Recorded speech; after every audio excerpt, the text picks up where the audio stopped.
একদিন একটি শক্তিশালী সাধু আরও বেশি শক্তি অর্জন করবে বলে বনে যাচ্ছিল তপস্যা করতে। এই তো এই গাছের নিচে বসি, এখানে একটু ছাওয়া আছে।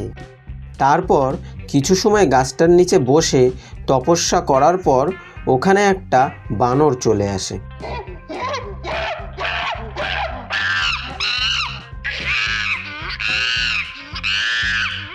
আর তখনই সাধুটির তপস্যা ভেঙে যায়।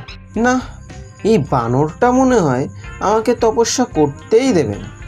দেখি অন্য কোথাও গিয়ে করা যায় কি না।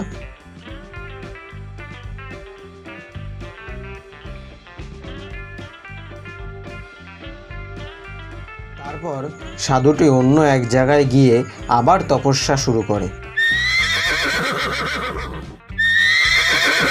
কিছু সময় পর ওখানে দুটি ঘোড়া এসে গন্ডগোল করা শুরু করে দেয়।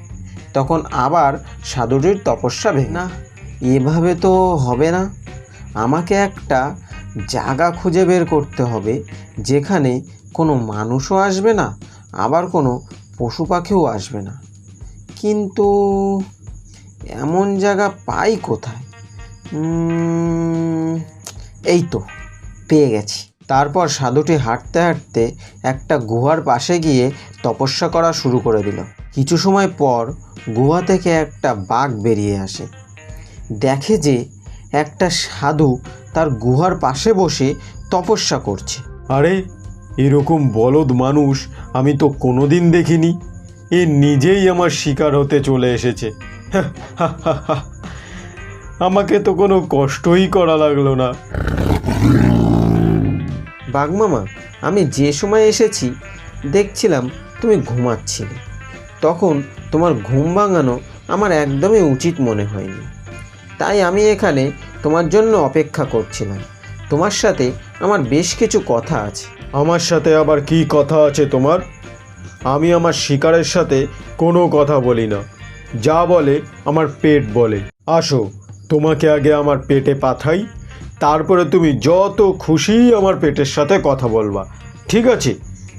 দাঁড়াও।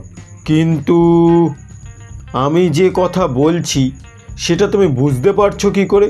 আবার তুমি যেটা বলছো সেটা আমি বুঝতে পারছি কি করে?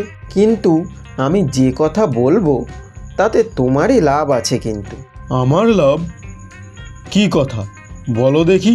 দাঁড়াও, আগে বলো তো দেখি, তুমি আমার কথা বুঝছো কি করে আর আমি তোমার কথা বুঝছি কি করে? এটা কি করে সম্ভব? বাঘমামা, যা হচ্ছে সব আমার শক্তির কারণে হচ্ছে। তুমি এত শক্তিশালী? বাবা, তাহলে বলো দেখি তাড়াতাড়ি, কি বলছিলে? আমি এখানে তপস্যায় বসতে চাই, তাই আপনার অনুমতি লাগবে। আমাকে এখানে তপস্যায় বসার অনুমতি দিন দয়া করে। কিন্তু এখানে কেন? আমি তো তোমাকে এক্ষুনি খেয়ে নেব, তারপর তুমি আমার পেটে বসে তপস্যা করো। হা। আমার কথাটা তো আগে শুনুন। এখানে বসলে আপনার ভয়ে কেউ আমাকে বিরক্ত করতে আসবে না, কারণ জঙ্গলের সবাই আপনার খুব ভয় পায়। আরে, আমি তো তোমাকে আমার পেটে জায়গা দিচ্ছি, ওখানে তোমাকে একদমই কেউ বিরক্ত করবে না। দেখো বাঘমামা, আমি তপস্যা করে আরও শক্তিশালী হয়ে গেলে তোমাকে ওড়ার শক্তি দিতে পারবো।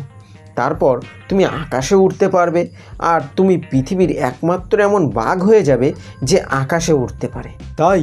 সত্যি? তুমি আমাকে ওড়ার শক্তি দিতে পারবে? হ্যাঁ, সত্যি।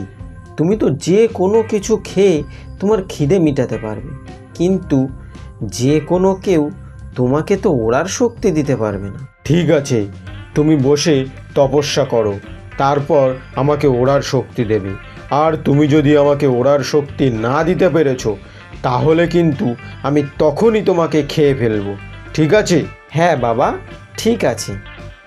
এই বলে সাধুটি তপস্যা করতে বসে গেল, আর বাঘ তার সারা দিন রাত পাহারা দিতে লাগলো। কিছুদিন পর সাধুটি চোখ খুলল এবং তার কাছে প্রচুর শক্তি ছিল, আর সে বাঘকে ওড়ার শক্তি দিয়ে দিল।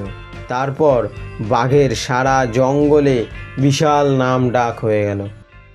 ভিডিওটা ভালো লাগলে অবশ্যই একটি লাইক করে দেবে এবং তোমার বন্ধু বান্ধবের সাথে শেয়ার করে দেবে আর কমেন্টে জানাবে তোমার ভিডিওটা কতটা ভালো লেগেছে।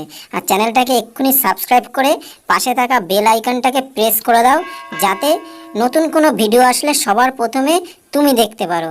Thanks for watching, bye bye.